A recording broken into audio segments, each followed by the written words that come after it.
நம்முடைய சிறுநீரகங்கள் ரெண்டுக்கும் அதனுடைய ஃபங்க்ஷன் எப்படி இருக்குது, அதனுடைய செயல்பாடு எப்படி இருக்குங்கிறத உணர்த்தக்கூடிய ஒரு பேராமீட்டர், ஒரு இண்டிகேட்டர். கிரியேட்டின் அளவு 0.6 to 1 இருக்கணும். இதுதான் நார்மல். நீங்கள் என்ன தான் உணவு சாப்பிட்டாலும் என்ன பண்ணாலும் கிட்னி அந்த நீரை வெளியேற்றுறது, உப்புச்சத்துக்களெல்லாம் வெளியேற்றுறது, புரதத்திலிருந்து வர இந்த கழிவுப் பொருளை வெளியேற்றுறது, அதான் கிரியேட்டினின் எல்லாம் வெளியேற்றுறது. அதெல்லாம் கரெக்டாக செய்துக்கிட்டே இருக்கும். 2 கிட்னியும் நல்லா இருக்குன்னா அல்லது ஒரு கிட்னியாவது நல்லா இருக்குது அப்படின்னா கிரியேட்டின் 1க்கு கீழே மெயின்டைன் ஆகும். 0.6 to 1 அது நார்மல். 1.2 அப்படி கூட சில சமயங்கள் இன்ஃபெக்ஷன் வரும்போது வரலாம். ஒரு கிருமி தொற்று வந்தேன்னா ஒரு கிட்னியில் கொஞ்சம் ப்ராப்ளம் இருக்குது, ஆனால் கிரியேட்டின் 1.4 அப்படி கூட போகலாம். ஆனால் இன்ஃபெக்ஷன் கண்ட்ரோல் ஆன பிறகு திரும்ப 1 பக்கத்தில் வந்துடணும். அப்போ தான் நார்மல். இல்லை மேலே நிற்கிது 1.3 1.4னாலே நம்ம எனக்கு கொஞ்சம் தானே கூட இருக்குன்னு நம்ம நினைப்போம். அப்படி இல்லை. அங்கே கிட்னியில் 70% செயலிழந்து போன பிறகு தான் இந்த கிரியேட்டின் கூட ஆரம்பிக்கும். அதனால் கிரியேட்டின் லெவலை மட்டும் வச்சு சொல்ல முடியாது, அதுக்கு வேறு கேல்குலேஷன்லாம் இருக்குது. ஜிஎஃப்ஆர்னு சொல்லுவோம், குளாமருலார் ஃபில்ட்ரேஷன் ரேட்டு. அது எத்தனை பெர்சன்டேஜ்? நார்மலாக இருக்க வேண்டியது 100%, நார்மலாக ஒரு 50% 60% இருக்கணும். இது ஜிஎஃப்ஆர் 30% 20% இப்படிலாம் இருக்கும். இந்த கிரியாட்டின் 1.3 வரும்போதே அப்படி இருக்கும். அதனால் நீங்கள் சிம்பிளாக இருக்கக்கூடாது. அப்படி கொஞ்சம் கூட இருந்தாலுமே சிறுநீரகத்துக்கு ஒன்று ஸ்பெஷலிஸ்ட்டை பார்த்து ஒரு ஸ்கேன் எடுக்கணும், மற்ற பேராமீட்டர்ஸ் எல்லாம் பார்க்கணும். எடுத்து பார்த்து கிட்னி சுருங்கி இருக்கா, நார்மல் சைஸில் இருக்கா, மற்ற ஃபங்க்ஷன்லாம் எப்படி இருக்குன்னு பார்த்து அதை ஹைப்பர் டென்ஷன் சிலருக்கு சிவியராக இருக்கும், அதெல்லாம் கண்ட்ரோல் பண்ணி, டயபெட்டிஸ் இருந்தால் டயபெட்டிஸை கண்ட்ரோல் பண்ணி வச்சா அந்த கிரியேட்டின் ரைஸ் ஆகாமல் பார்த்துக்கலாம். ரொம்ப ப்ரோட்டீன் எடுத்துக்கூடாது. மட்டன், சிக்கன் அந்த மாதிரி ப்ரோட்டீன் டயட் நிறைய எடுக்காமல் அதெல்லாம் குறைச்சி பொட்டாசியம் உள்ள உணவுகளும் எடுக்கக்கூடாது. நீங்கள் அந்த காய்கறிகளை லீச் பண்ணிடணும். அதாவது கொதிக்க வச்ச தண்ணி இருக்கு இல்லையா, காய்கறிகளை அதை வடிகட்டிட்டு அப்புறம் மசாலா போட்டு ப்ரிப்பேர் பண்ணி எடுத்துக்கணும். பழங்களும் சில கொய்யாப்பழங்கள், மாதுளம்பழங்கள், 1-2 பழங்கள் சாப்பிடலாமே தவிர வாழைப்பழம்லாம் நிறைய சாப்பிடக்கூடாது. Potassium rich. அதனால் பொட்டாசியம் டாக்ஸிக்கு, ஹார்ட்டுக்கு. ஹைப்பர் கலிமியா வந்தாலும் அது ஹார்ட்டுக்கு அரித்திமியாலாம் வரும். அரித்திமியானா அதனுடைய துடிப்பே மாறும். அது கிட்னியை பொறுத்தளவில் 1.6 to 1 நார்மல். 1.3 1.5 அப்படி இருந்தாலே கொஞ்சம் தான் நார்மலாக இருக்குன்னு நினைக்க முடியாது, டேஞ்சர் இருக்கலாம். அதை பார்த்துக்கணும். 2 கிட்னியும் பழுதானா தான், 2 கிட்னியும் ஒழுங்காக வேலை செய்யாமல் இருந்தால் தான் கிரியேட்டின் கூடும். கிரியேட்டின் கூடுது அப்படின்னாலே 2 கிட்னியும் சரியான அளவுக்கு வேலை செய்யலைன்னு அர்த்தம். அதனால் அதுக்குரிய இன்வெஸ்டிகேஷன் டெஸ்ட்லாம் பார்த்து முதல்லையே ப்ரிவென்டிவாக அதை மேற்கொண்டு டேமேஜ் ஆகாமல் இருக்க என்ன செய்யணுமோ அதை நம்ம செய்துக்கணும்.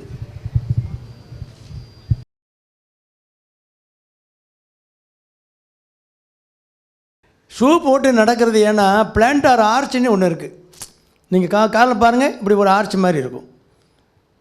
அது நீங்கள் சப்பானி மாதிரி நடந்தீங்கன்னா அது ஸ்ட்ரெயின் ஆகும், கொஞ்சம் கஷ்டப்படும். அது நீங்கள் ஷூவும் அப்படி தான் இருக்கும், அந்த ஆர்ச் வச்சு தான் செய்திருப்பாங்க. அப்போ நீங்கள் கம்ஃபர்டபுளாக காலை கரெக்டான அளவுக்கு ஷூ போட்டு நீங்கள் மாட்டிட்டிங்கன்னா அந்த ஸ்பீடே வேறு மாதிரி இருக்கும். கால் மசில்ஸ் அந்த இன்ட்ராஷியனி உள்ள சின்ன மசில்ஸ்னால் ஸ்ட்ரெயின் ஆகாது, கஷ்டப்படாது. இல்லைன்னா அது கொஞ்சம் கஷ்டப்பட்டு தான் போகும். அதுவும் போக நடக்கிறதுல பாதி பேர் சர்க்கரை நோயாளிகளாக இருப்போம். சிலர் கலட்டி விட்டுட்டு அவங்க பாட்டில் நடக்கிறாங்க. காலில் மதப்பு இருக்கும். எங்கேயாவது ஒரு சின்ன கல் அல்லது ஏதாவது ஒரு சின்ன பின்னு எங்கேயாவது அங்கே தான் எல்லாம் கொண்டாடுறாங்களே, பர்த்டே எல்லாம் பார்க்கில் தான் கொண்டாடுறாங்க. அந்த ஸ்டாப்லர் பின்ன அப்படி கடிச்சு தூக்கி போட்டிருப்பான், அது காலில் குத்திக்கிடும், தெரியாது. பிறகு 2 நாள் 3 நாள் கழித்த பிறகு வீட்டுக்குள்ளே நடந்து போகும்போது குங்குமம் போட்டு வச்ச மாதிரி இருக்கும். அப்போ என்னப்பா நீங்கள் நடந்து போகிறவங்களாம் இப்படி இருக்குன்னு காலை பார்த்தா அங்கே உள்ள வரைக்கும் எல்லாம் அழுகி போயிருக்கும். அதனால் கால் பாதுகாப்பு முதல்ல முக்கியம். 2வது ஹைட்ரேஷன், தண்ணி நல்லா குடிச்சிட்டு போகிறது. அதனால் அந்த பிளான்டார் ஆர்ச் ஒழுங்காக இருந்தால் உங்களுக்கு காலில் கஷ்டம் இருக்காது. கால் பாதுகாப்பு முதல்ல முக்கியம். கரெக்டான அளவு உள்ள ஷூ போடணும். ஷூ வாங்க போகும்போது சாயங்காலம் போங்க கடைக்கு. ஏன்னா காலையில் இருக்கிற அளவுக்கும் சாயங்காலம் இருக்கிற அளவுக்கும் கால் ஒரு அரை பாயிண்ட் கூடும். காலையில் வாங்கிட்டு சாயந்தரம் போட்டிங்கன்னா ஃபிட் ஆகாது.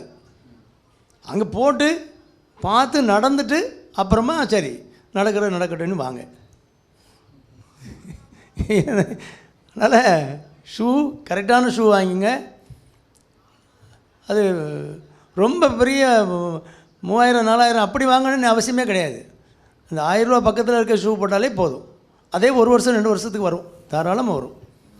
அதை கழுவி கூட போடலாம், அந்த மாதிரி இருக்குது. நீங்கள் ஷூ கெட்டணும்னு கூட அவசியம் கிடையாது. சும்மா ஜஸ்ட்டு கரெக்டாக அந்த ஃபிட் ஆகிற மாதிரி காலில் மாட்டிட்டு செருப்பு மாதிரி நம்ம மாட்டிட்டு நடக்கிற மாதிரி ஷூ இருந்தாலும் நல்லது தான். செருப்பு போட்டு நடக்கிறது கஷ்டம். ஏன்னா அந்த கால் பெருவிரலும் அடுத்த விரலும் இப்படி பிடிச்சி போகும். ஏன்னா உடலில் ஒரு இது இருக்கும், அதை பிடிச்சிட்டு போகும். இல்லை சர்க்கரை நோயாளி அந்த பிடிக்கிற அந்த பாயிண்ட் இல்லாமல் வச்சுருக்கான்னு வைங்களேன், சும்மா ஜஸ்ட் மாட்டிக்கிட்டு தானே நான் போகிறேன்பீங்க. செருப்பு கலண்டு எங்கேயோ போகும், நீங்கள் உங்கள் பாட்டில் போயிட்டுருப்பீங்க. ஏன்னா காலில் மதப்பு இருக்கும், தெரியாது. செருப்பு நம்ம கூட வராது. போடா நீ வேலையை பார்த்துட்டு போடான்னு அது பாட்டில் அங்கெங்கேயே போகும், நம்ம எங்கேயே போகணும். டாக்டர் கலண்டு ஓடுது டாக்டர் செருப்பும்பாங்க. அந்த சூரியன் மறைய மாட்டேங்கி அப்படிங்கிறாருல, அது என்ன கலக்கம் படுத்து தட்டிடலாம். இது காலுக்குள்ளே இருந்துக்கிட்டு நமக்கு கேட்கலாம், என்ன பண்ண முடியும்? அது மரியாதை கிடையாது. அதனால் ஷூ போட்டு நடக்கிறது தான் பெஸ்ட்டு. மற்ற வெறுங்காலில் நடக்கலாம், 8 போட்டு நடக்கலாம், 9 போட்டு நடக்கலாம், தரையில் நடக்கலாம், எங்கே வேணாலும் நடக்கலாம்.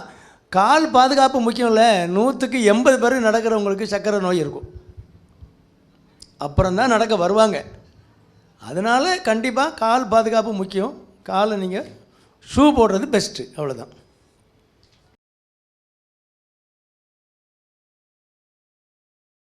இப்போ தான் லான்ச் பண்ணுறாங்க சார், லான்ச் பண்ணுறாங்க. அது பேசல் இன்சுலின் தான். அது நான் சொன்னேன் ஏற்கனவே, எனக்கு விளக்கம் இருக்குது, ஏற்கனவே கேட்டிருக்காங்க, நான் பழக்கம் சொல்லியிருக்கேன். பேசல் இன்சுலின் அந்த ஃபுட் ரிலேட்டட் உணவு சாப்பிட்ட உடனே மேலே ஏறுது இல்லையா, அந்த சுகரை கட்டுப்படுத்தாது. ஆனால் பேசல் இன்சுலின் மட்டும் குறைபாடு இருக்குது, ஃபாஸ்டிங்கே கூட இருக்குது அப்படின்னா அவங்க போடலாம். அது ஒரு இன்ஜெக்ஷன் 70 யூனிட் போட சொல்கிறான். டெய்லி ஒரு 10 யூனிட்டுக்கு பதிலாக 70 யூனிட்டை மொத்தமாக போடுங்கிறான். 7 நாளைக்கு மொத்தமாக சேர்த்து சாப்பிட முடியுமா? ஒரு நாளைக்கு 3 இட்லி சாப்பிடணும்னா 7 3 21 இட்லி ஒரே நேரமாக சாப்பிட்றேன். அது என்ன கதை? அதனால் அது ப்ராக்டிக்கலாக எனக்கு அது ஒத்துக்கலை. அது இப்போ தான் மார்க்கெட்டுக்கு வரப்போகுது, அப்படி தான் சொல்லியிருக்கான். அதுக்குள்ளே எல்லாருக்கும் தெரிஞ்சுட்டு, சின்ன சின்ன விஷயம்லாம் எல்லாருக்கும் தெரிஞ்சுட்டு, எங்களுக்கே சொல்கிறது இப்போ தான் சொல்கிறான். நான் பாதி பேரை பார்க்க மாட்டேன், ஆனால் இப்போ தான் சொல்கிறேன். இந்த மாதிரி லான்ச் பண்ண போகிறோம், அடுத்த வாரம் லான்ச் மீட்டிங் வச்சுருக்கோன்ட்டு. என்ன வேணாலும் பண்ணிட்டு போவோம். இப்போ இருக்க மருந்துகளே நல்ல மருந்துகள் இருக்குது. முக்கியமான மருந்து வாக்கிங். அடுத்தால கொஞ்சம் டயட்டில் கொஞ்சம் கண்ட்ரோல், அவ்வளோதான். வேறு என்ன பெரிய மாவு பொருளை கொஞ்சம் குறைக்கணும், கொஞ்சம் வெஜிடபிள்ஸை சேர்த்துக்கணும், இவ்வளோதான். அவ்வளோதான். இதை உங்கள் வீட்டில் என்ன இருக்கோ அந்த மாவு பொருளை குறைச்சிக்கணும், கொஞ்சம் வெஜிடபிள்ஸ் சேர்த்துக்கணும். காய்கறியே வாங்கிறது இல்லை, வெறும் மாவை போட்டு அரைச்சி உள்ளே போட்டுட்டு எனக்கு சுகர் குறைய மாட்டேங்க அந்த வார்த்தை பேசக்கூடாது. அதனால் வெஜிடபிள்ஸ் சாப்பிட்டு பழகுங்க, மாவு பொருளை குறைங்க. நமக்கு தேவையில்லாமல் நிறையா மாவு பொருளை சாப்பிட்டு அவ்வளோ ட்ரைக்ளிசரைடாக மாதிரி நேராக போய் லிவரில் போய் உட்காந்துக்கிடும். நிறையா அந்த கொழுப்பு உடைச்ச கிடா மாதிரி பார்த்துருப்பீங்களே, அந்த மாதிரி எல்லாம் கொழுப்பு. நேற்று ஒரு அம்மா கம்ப்ளைண்ட் பண்ணுது, எனக்கு கொஞ்சம் முட்டு வலியும் இருக்குது, எனக்கு கொஞ்சம் எல்லாம் பார்க்கணும், கொஞ்சம் டயர்டாக இருக்குது அப்படின்னுச்சு. சுகரை பார்த்தா 240 இருக்குது, தெரியாமலே 240 சுகர் வந்துருக்கு. சரிம்மா நீ வெயிட்டை பார்த்துட்டு வா அப்படின்னா 111 கிலோ நாமம் போட்ட மாதிரி. சரி ஹைட்டு பாரு அப்படின்னா 54 சென்டிமீட்டர், 154 சென்டிமீட்டர். இருக்க வேண்டியது 54 சென்டிமீட்ரு, இருக்கிறது 111 கிலோ. என்ன பண்ணுறது? எங்கேருந்து வந்தது? நீங்கள் பிறக்கும்போது 2 கிலோ இல்லை 3 கிலோ. எங்கேருந்து வந்தது? சாப்பிட்டதுல தானே வந்தது. சாப்பிடுன்னு சாப்பிட்டுக்கிட்டே இருந்தால் கவனமாக சாப்பிடணும், இல்லைன்னா சாப்பாடு நம்மளே சாப்பிட்டு போயிடும்.